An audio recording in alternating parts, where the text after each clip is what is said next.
You're listening to the We Are Libertarians podcast network. Find all of our shows at wearelibertarians.com. Freedom of movement, the right to privacy. Both are concepts you've probably thought about a little bit differently since the lockdowns and civil liberty intrusions that started in 2020. Even farther back if you really think about it.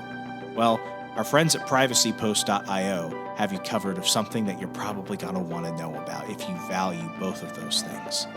Privacypost.io is a privacy by default virtual mail and business center designed for the location-independent, expat, and international entrepreneur community. Anyone seeking financial freedom should consider privacypost.io.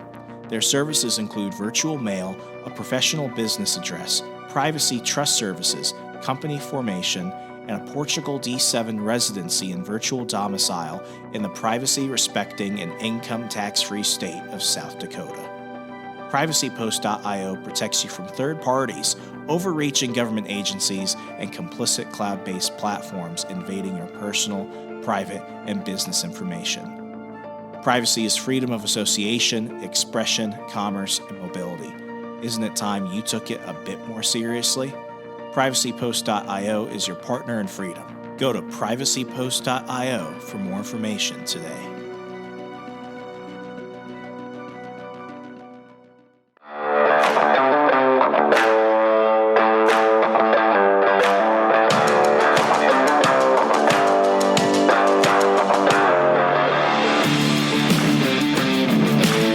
Prepare yourself. You're on the run with Remso W. Martinez. I don't think it was 2020. I think it may have been 2008. Yeah, it was totally 2008 because George W. Bush was president. I remember when the banks were getting bailed out and the stock market crashed. It was around the fall of 2008 when everything was just going into absolute shit.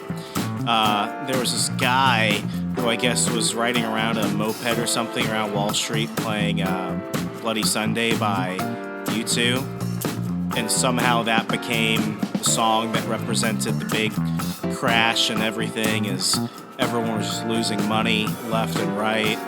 Sunday, Bloody Sunday. Yeah. A lot of people are singing that tune right now. Not literally, but each time I see something regarding the current stock market crash, the crypto crash, it's what comes up in my mind. But we'll get to that in a moment. Hey, thank you once again for joining today, Remso W. Martinez. On with the show! Talking about the current crash that is occurring in both the stock market and the crypto market. What's been going on? What we can take from this moment. And I'm going to tell you what I'm doing. And please understand that none of this constitutes financial advice. I'm not a financial advisor or tax advisor.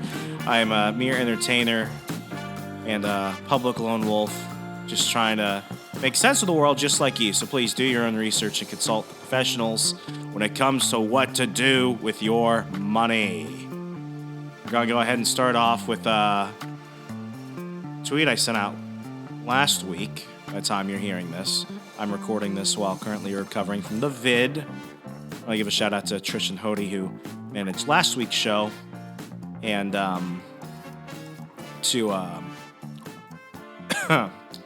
as soon as I had like the ball rolling and everything, suddenly my throat wants to start fighting me.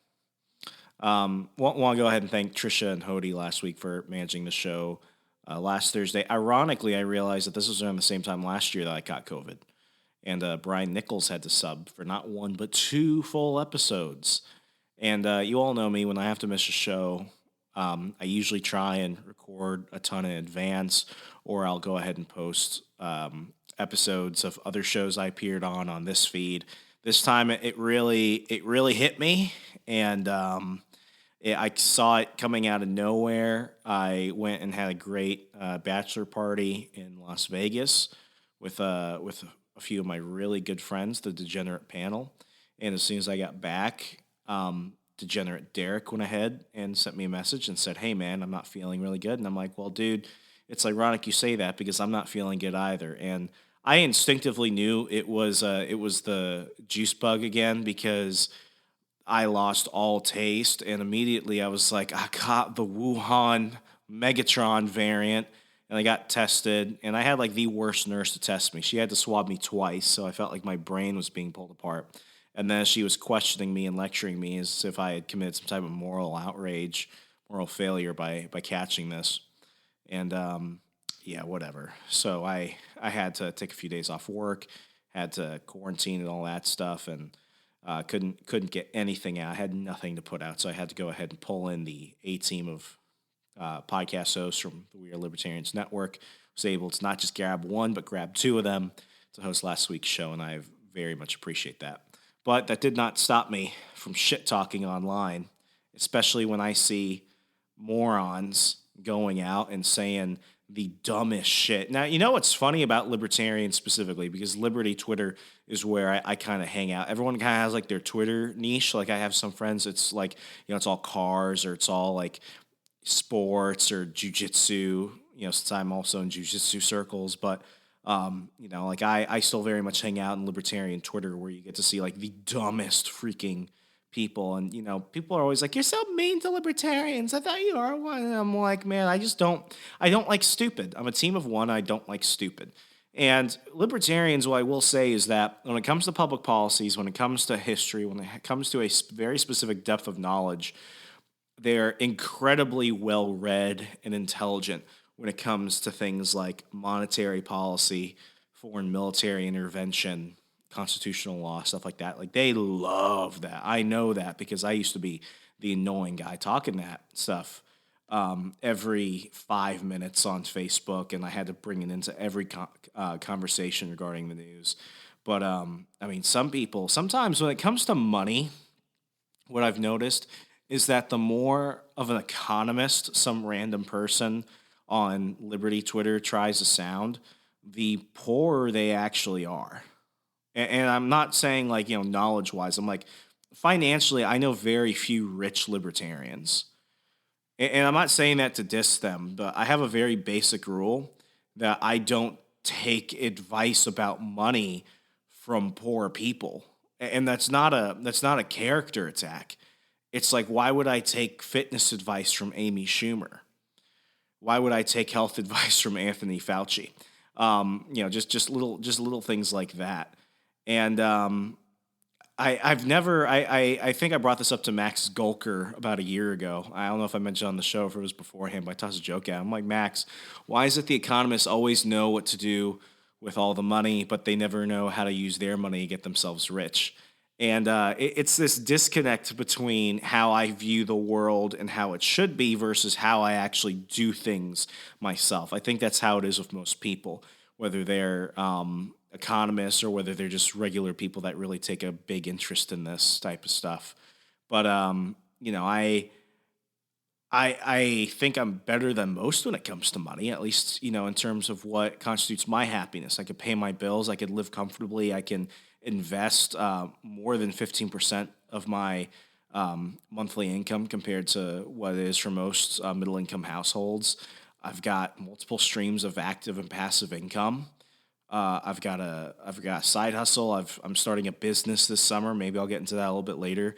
But I can afford to do a lot of things that I know a lot of other people can't. And I'm not super rich. I'm not a millionaire. You all know this if you've been listening to the program long enough, that this is my journey to full financial freedom and autonomy and independence before I'm 40. So that way I could work for pleasure and not work for survival.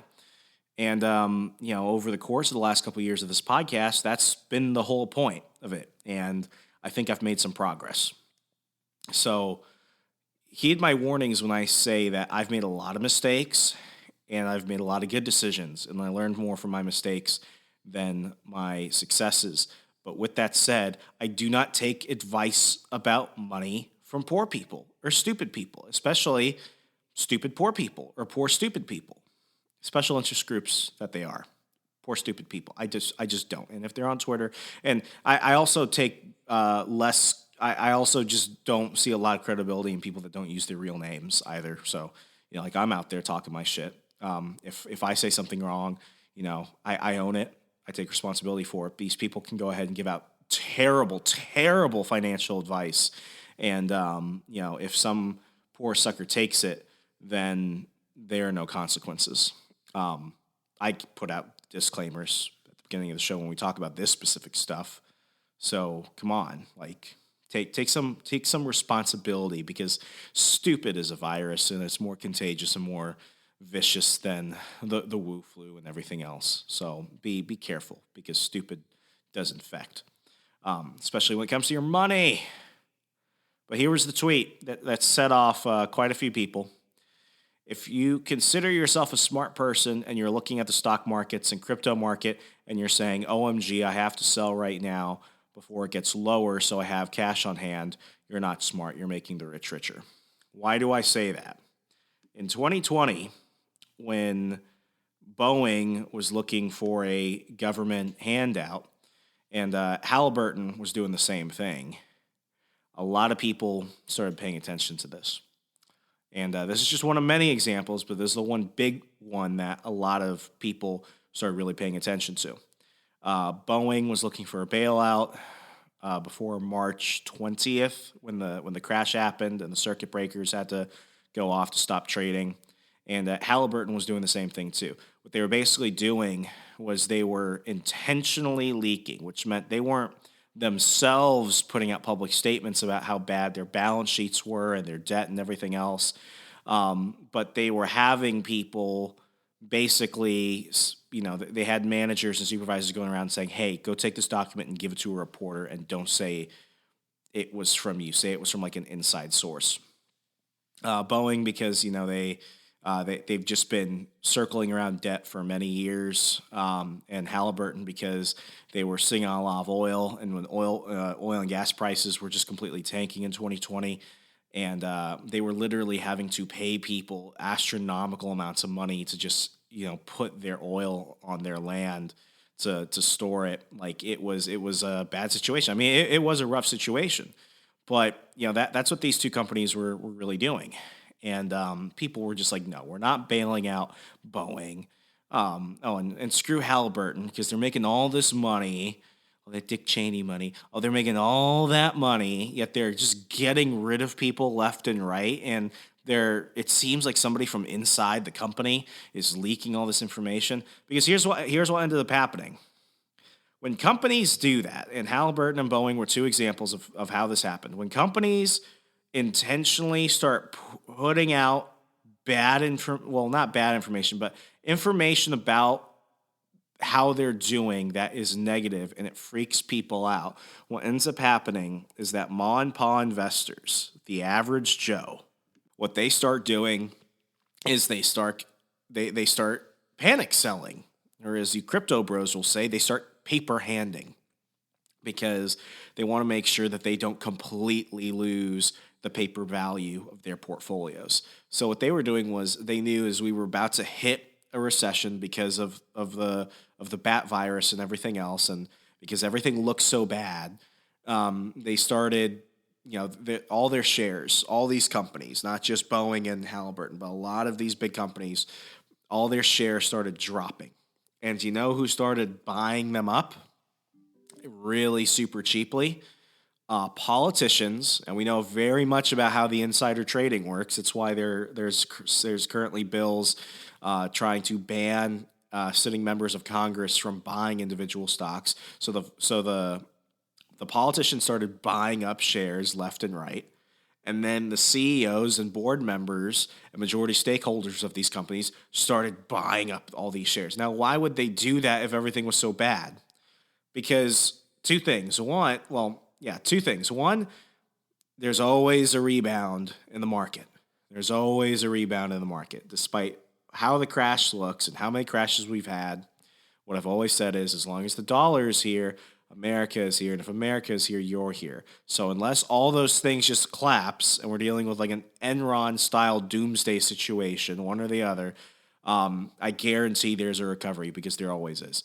Secondly, these businesses are not made up of insanely stupid people. You might not think they have the best judgment, but they have good judgment. They know how to fix the problems they have, even if they're going to be a little embarrassing and a little bit hard.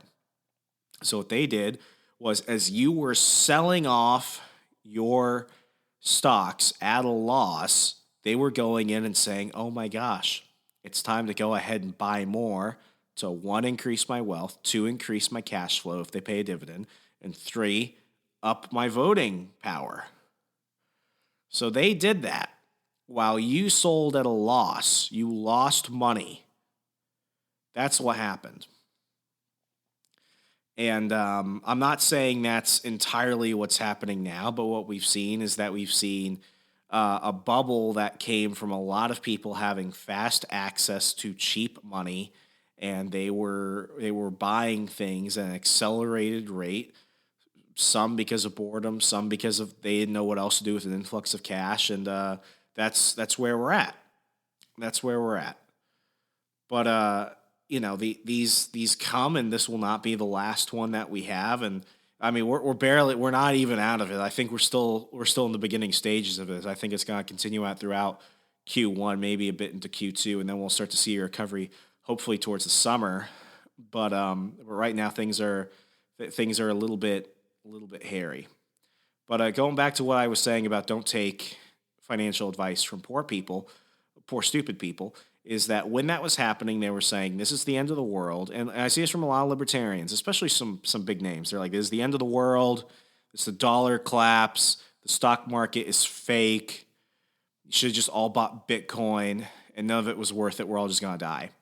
Well, I did, and I'm not saying this to brag. I'm saying this because this will tie into what we're going to discuss throughout this episode, is at the time I was dealing with quite a bit of shit going on in March of 2020. I'm going to tell you how I was able to walk out with a 20% profit in trading that year. What I did was I had a 10% pay cut from my job at the Washington Times. Luckily, though, I was able to work from home, so I saved a bit of money, and I also started some side hustles. So I was bringing in about $300 to $500 a month. Not a lot, but enough to kind of keep me going. And luckily, I was also staying at home with my family. My brother was sent home from college at the time, too, so we were all just stuck around with each other. And because I had saved a 3-month emergency fund at the time, I had some extra money in there beyond what I would have for emergency savings, and that gave me quick access to cash. So what I started doing was as some would say, I bought the dip. I bought the day that they said it was like watching 2008 on repeat in terms of how the candlestick charts and everything looked, when they were just like, everything is dying. And I was buying into tech, real estate, agriculture, energy. There was no pattern. There was no method. I was buying like fucking crazy. I was going King Kong. I just had a ton of money. And within a few months, I had just like insane growth. And by the end of 2020, I had managed to make a 20% profit in trades that year. I will never say I was a smart investor. You all know that I'm a dividend investor. I have different portfolios, some that I actively manage, some that are managed by other capital investment groups and stuff like that. But so this was mainly like my Robinhood account that I was just fucking around with. I didn't get lucky because I just had this amazing protocol for investing, and I'm not even smart enough to say that I could ever repeat that. Where I got lucky was the fact that I followed some basic investing advice, which is when others are greedy, be fearful. When others are fearful, be greedy. Having lived through the 2008 financial crisis, having an understanding of how the economy works, and just getting into investing at the time, what I realized is that this was the opportunity for me to build wealth. Because I think it was Warren Buffett and others who have basically said, and I think Ray Dalio was one of them, that riches are made in recessions. There are rich people who come out of stock market crashes, while there are also losers. But this is where the big riches are made. So instead of listening to a whole bunch of stupid, poor people about how to invest my money, because everything was just going to hell and the whole world is going to end, I listened to the experts, and I did my own research, and I bought and bought and bought a bunch of things that I felt at the time were good investments. And luckily, I walked out with a fat profit after about 5-6 months of just having put a majority of my money into that 1 week in March, and then dollar cost averaging throughout the next couple months. And then when I looked at my returns and everything, I was like, damn, I can sell. I can sell and make money. So that's just an example of you gotta listen to the people that have money and know how to make money. And you also have to do what you think makes the best sense for yourself. I could have easily have lost everything as much as I had earned it. But from how everything looked and how I felt things were going to go, I got incredibly lucky, and I think I made the best decision. So while I don't recommend just blindly buying, bleeding stocks, I don't believe that every stock market crash is the end of the world. I just think that it's a part of the business cycle that we currently run in. So with that said, there are people who I took a lot of advice from then, who are doing some wild shit now. And it made me a little bit uncomfortable to see the people that helped me make a lot of money and people that I take a lot of personal, inspiration from do things that I look at it and I'm like, one, you're either a giant hypocrite, or two, maybe you're onto something, I'm just too dumb to see it, or three, maybe I've just gone and evolved past you. One of them is Kevin Paffrath. Meet Kevin. I love Meet Kevin's financial channel.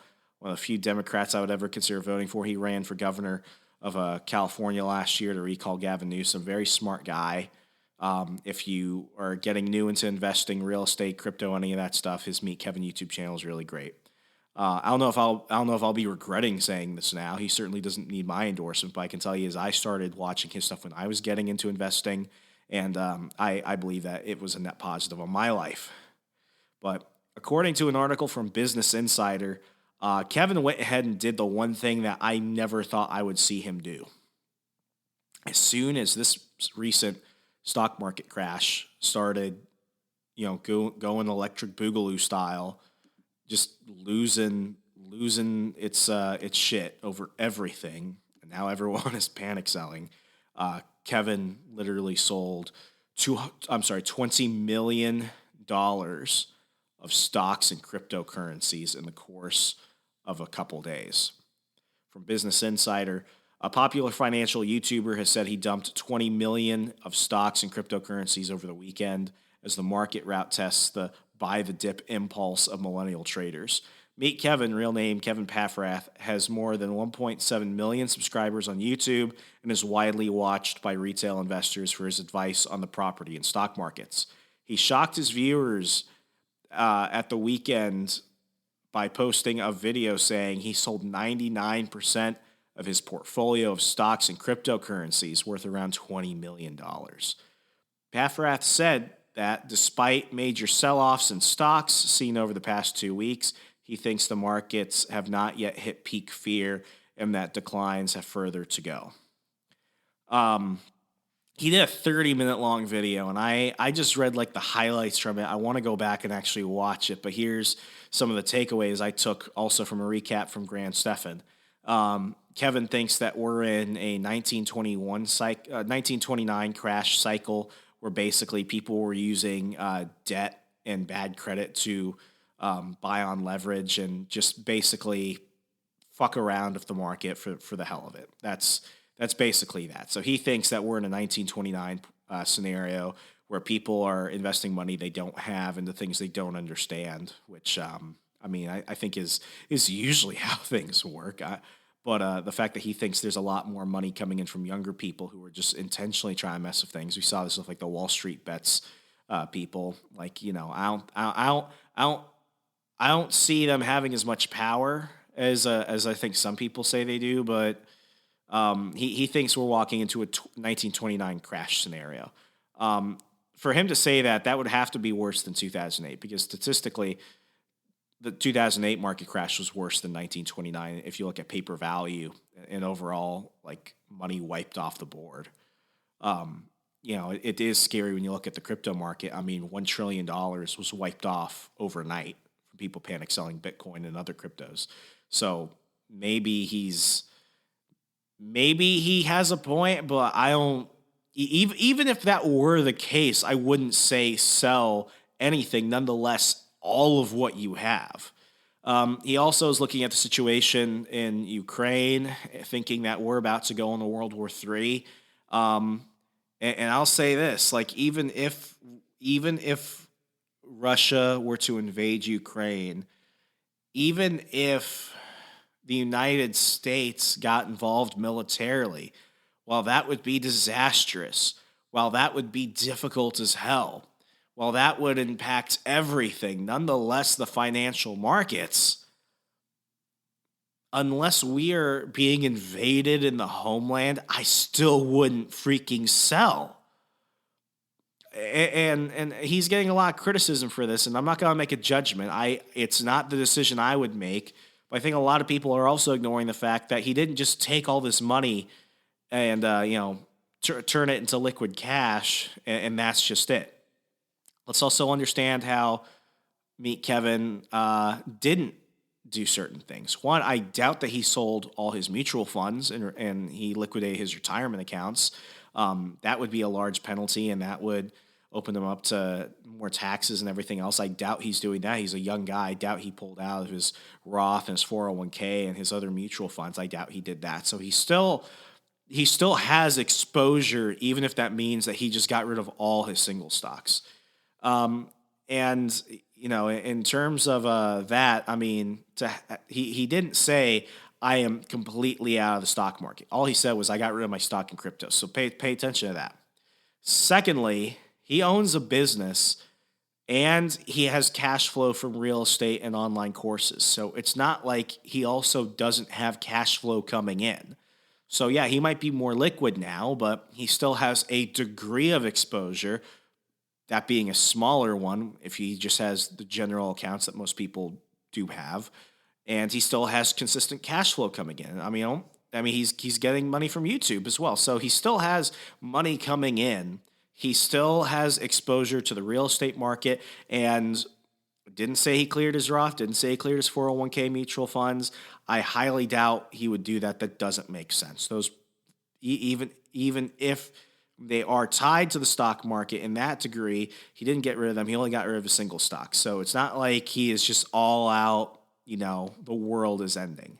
He just made a very big move when it came to single stocks and cryptos.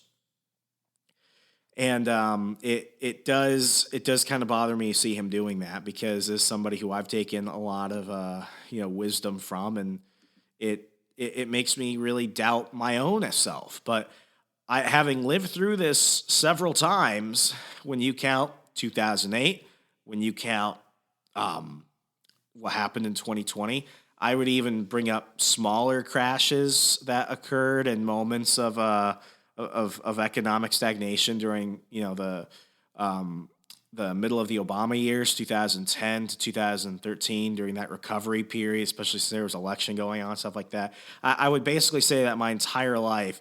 I mean, hell, count 9/11 while you're at. That was the last time before 2020 they had to go ahead and pull the circuit board because they need people to go ahead and stop. Like, financial crashes, threats of doomsday, they just don't mean what they used to mean. So I want to go ahead and, do two things. One, what do the experts say when it comes to dealing with the stock market crash? We'll talk about that. And then I want to go ahead and talk to you about what I'm currently doing myself right now. Oh, and in the middle, we'll also just give a quick recap of the shit you should absolutely not do. So we'll go ahead and cover those things. And these articles that I'm going to go ahead and mention are in the show notes today. I went ahead and changed the show notes format because I found that based off which certain apps that you guys listen to the show on, you might not be able to actually click on those links, especially the affiliate links, which help me and the show out. So I'm testing a new format. Please tell me how you like it. But these notes, these quotes that I'm pulling from these articles, I promise to include in the show notes today. But this comes from the Motley Fool. Stock market crash. What should you do with your investments? Now, the key points from this article. The stock market recently experienced one of its worst weeks in nearly 2 years. So we're looking back at the last big one, which was March crash 2020. While it can be tempting to pull your money out of the market, there's a better strategy. And 3, it's easier than you think to keep your money safe. Article starts. So a challenging few weeks for investors. Cryptocurrency prices have plunged recently, and the Federal Reserve also announced it will be raising interest rates in an attempt to rein in surging inflation. Amid all this uncertainty, stock prices have also been falling. The S&P 500 and NASDAQ both finished their worst week since March 2020, and some investors are concerned that a crash could be looming. While the market is shaky, it can be tempting to withdraw your money and attempt to salvage your investments before price drops even further. However, there's a better strategy that could help you avoid losing money during this crash. And I want to emphasize, I did read this article, and this is an article that they kind of touch up on each time there's another market scare. This is advice that I myself take. And I could be doing something wrong. I could be doing everything right.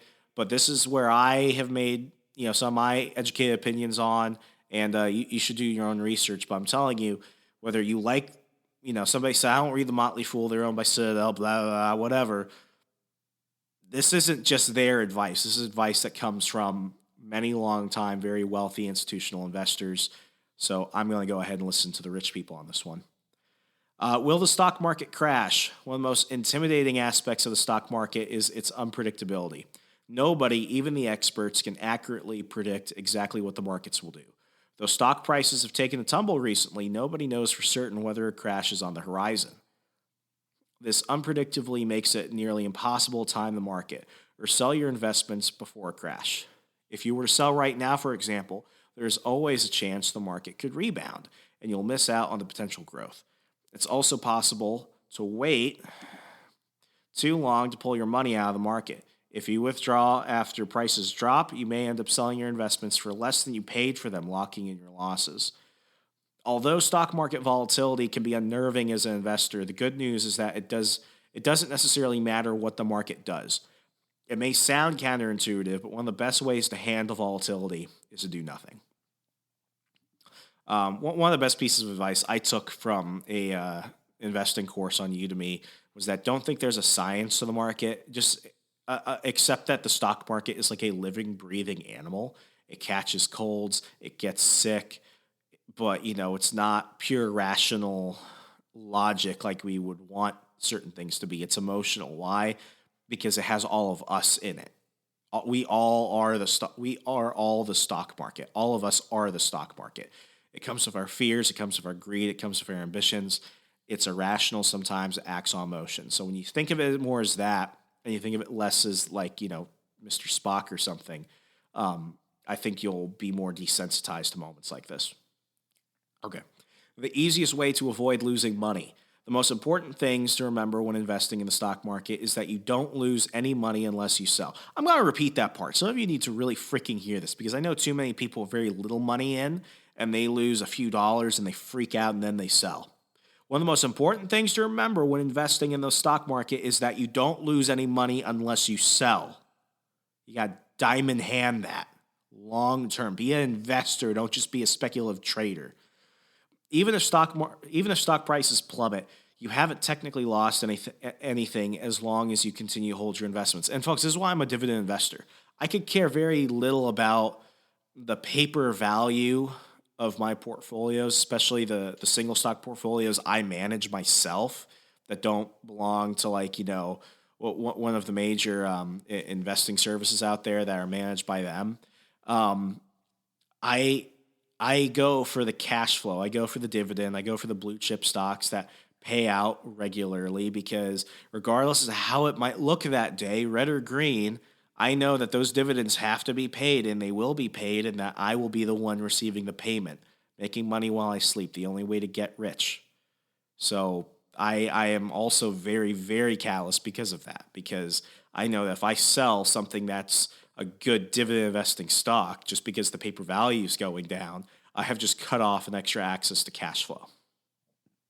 Okay. Eventually, the market will recover. The stock market has experienced dozens of crashes and corrections over the decades, and it's bounced back from every one of them. Sometimes it takes months or even years, but it will recover. By holding your investments, you can simply ride out the storm and wait for prices to rebound. Again, you won't lose anything if you don't sell. And as long as your investments survive, your portfolio will bounce back. The key then is to make sure you're investing in quality long-term stocks. The best investments are the ones with solid underlying fundamentals, and they're most likely to survive market volatility. By filling your portfolio of strong, healthy companies, it's very likely your investments will survive even the worst market crash. While nobody knows for certain what the future holds in the stock market, you can start preparing now by double-checking that every stock you own is a solid long-term investment and being prepared to hold your stocks despite volatility. You'll be ready no matter what happens with the market.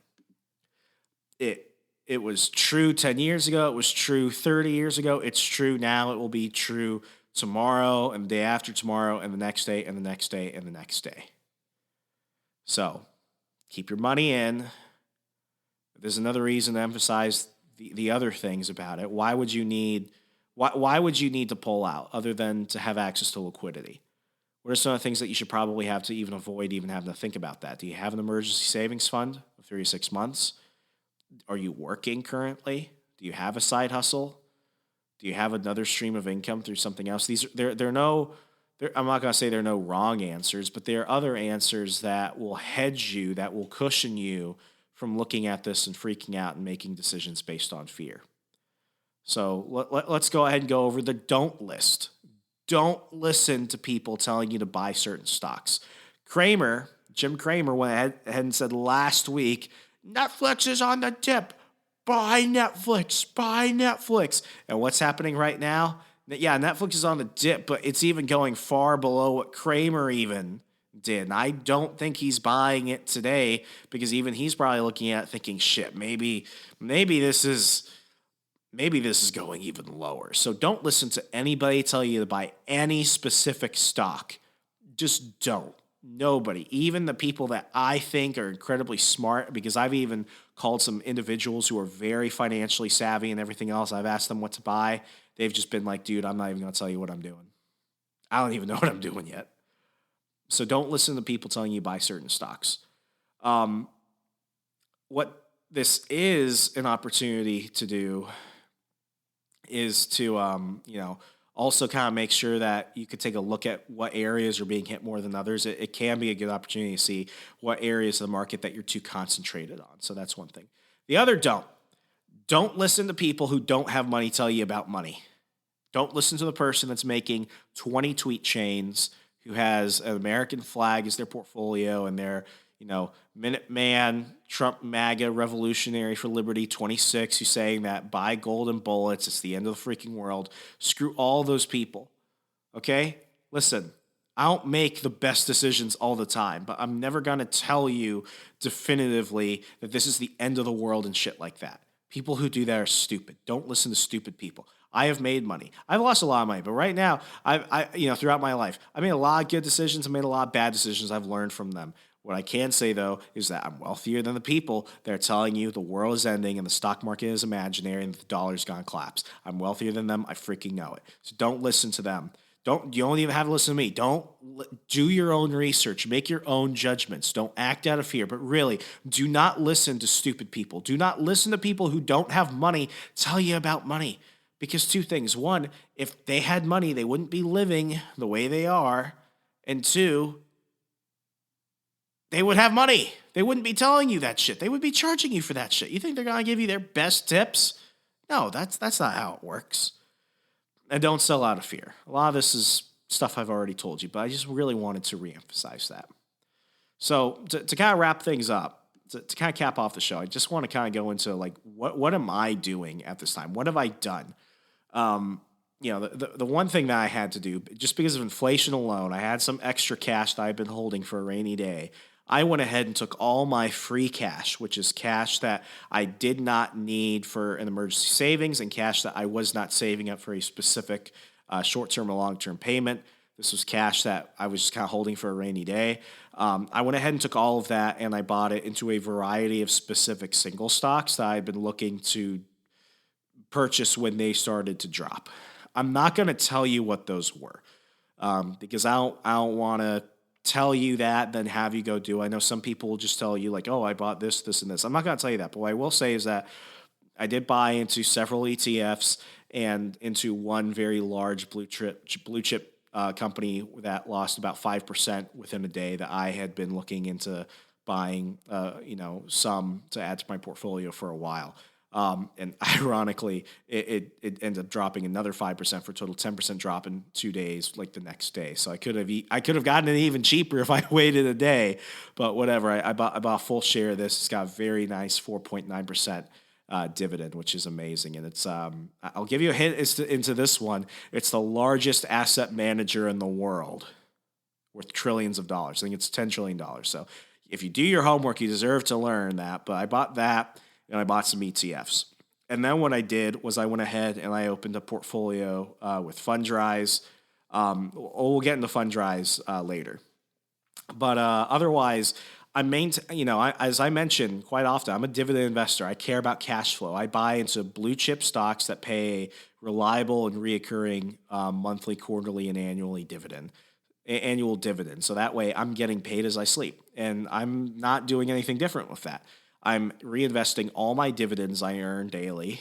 And regardless of the paper value of my portfolio and the state of the market, I'm still not withdrawing those dividends into liquid cash into my account. I'm just reinvesting those into the companies that pay them to go ahead and just take advantage of this moment and build that wealth.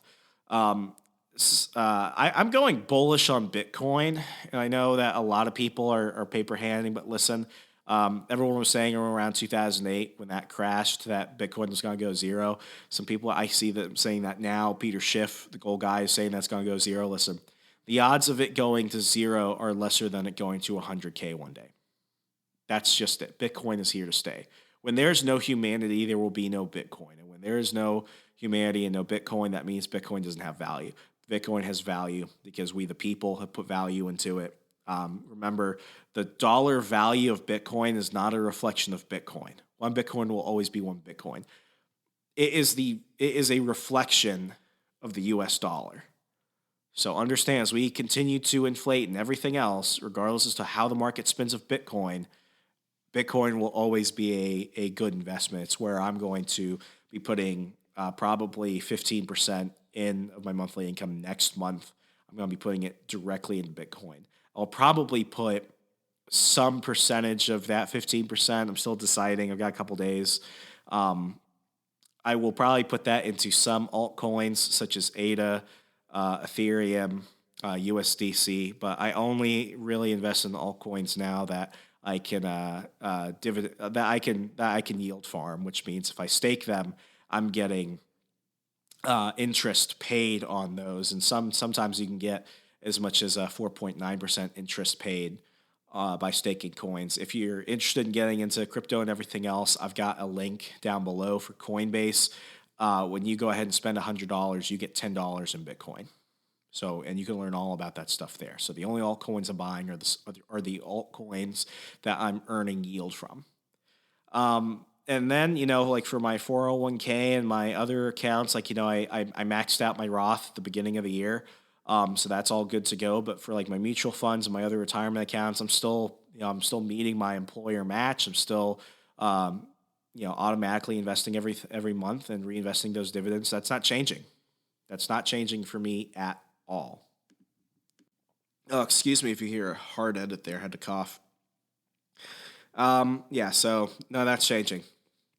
I am going to be investing a little bit of money into this market, but because it seems to be going down at a rate that I'm very uncertain about and I'm a bit more fearful about. I'm not going to be as greedy right now when it comes to actually investing in the single stocks. I will be putting a smaller degree of money into two ETFs that are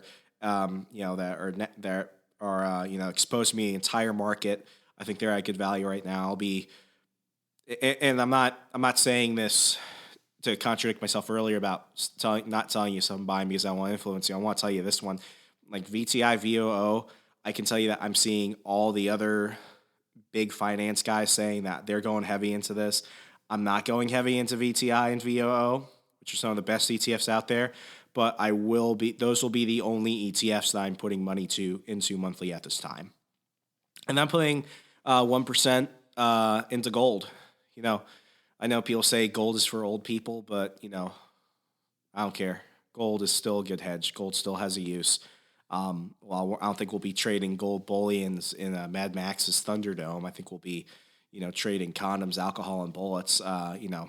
Gold is still gold. So I'm going to put a little bit of money into gold. And then I went ahead and started a FundRise account. And I want to talk to you about FundRise. This will be the first year that I am exposed to real estate. And this is something I've wanted to do for a while. I'm not investing into individual properties, but I'm investing into a FundRise E-REIT. And this is something I've wanted to do for a while. And I think now is a really good time to jump into it now. I mean, the interest rate issue is going to be affecting a degree of the market when it comes to housing and stuff. But I think now was the best time to get into real estate because I happen to have the cash to get involved. And FundRise is basically a crowdfunding platform. It works kind of like a capital investment group where basically this organization pools money together to buy different assets and stuff like that, buy commercial real estate and develop it and everything else. So I want to go ahead and just read a little bit about FundRise. I will go ahead and give a disclaimer. There's a link in the show notes today where if you join FundRise, you get your management fees waived for 90 days.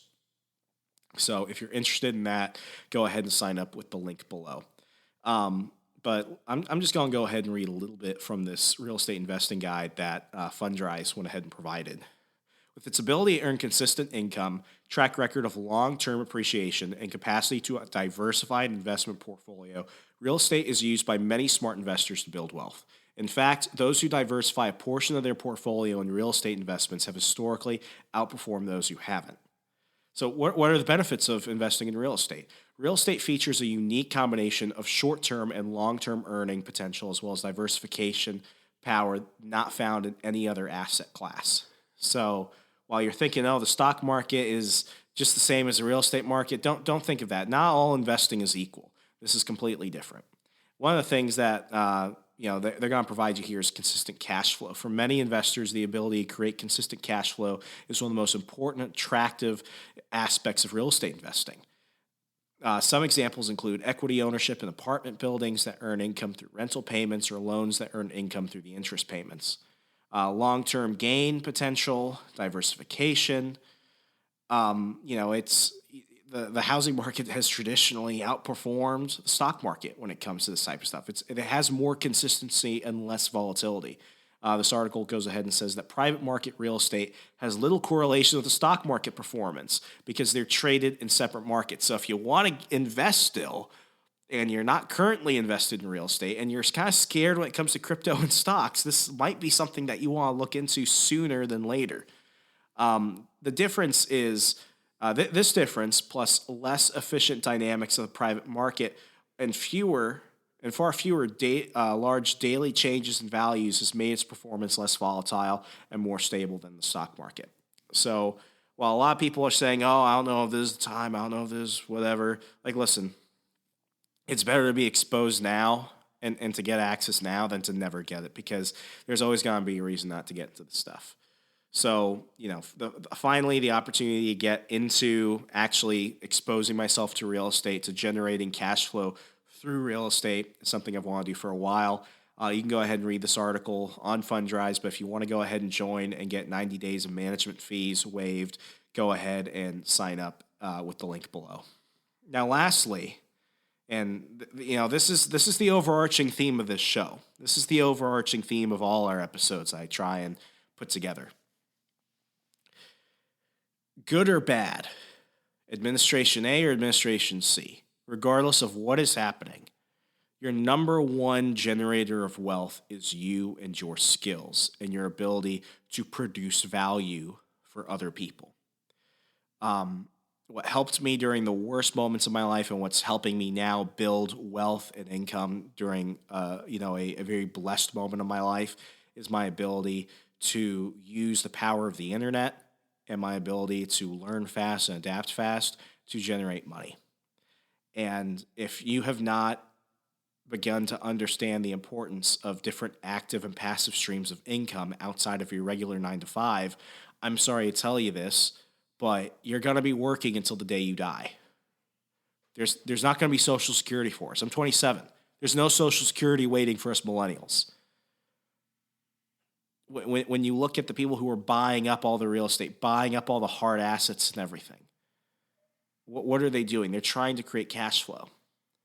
If you want to go ahead and free yourself from having to rely on one source of income, to give yourself the ability to have enough cash on hand to solve a lot of your problems, because I know money can't solve every problem, but I know a lot of problems that can be solved by money. This is why you need Hustlers University. They're not paying me to say this. I'm telling you this as a Hustlers University student. I've mentioned this on several shows.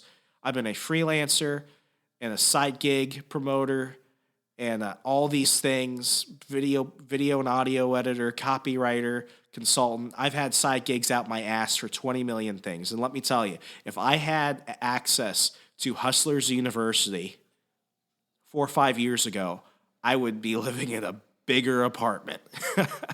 I live in a pretty nice one right now, but I would not be living here.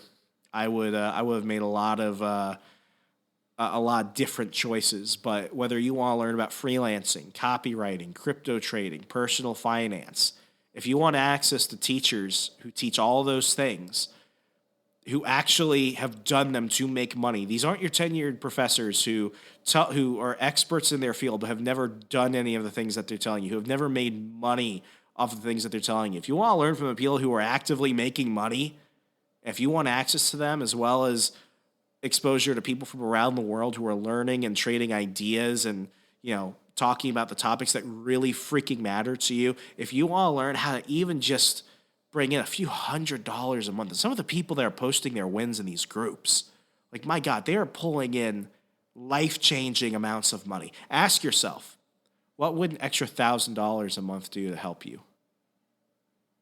If the answer is it would do a lot, then you need Hustlers University. And the link is below to sign up. I'm even in it.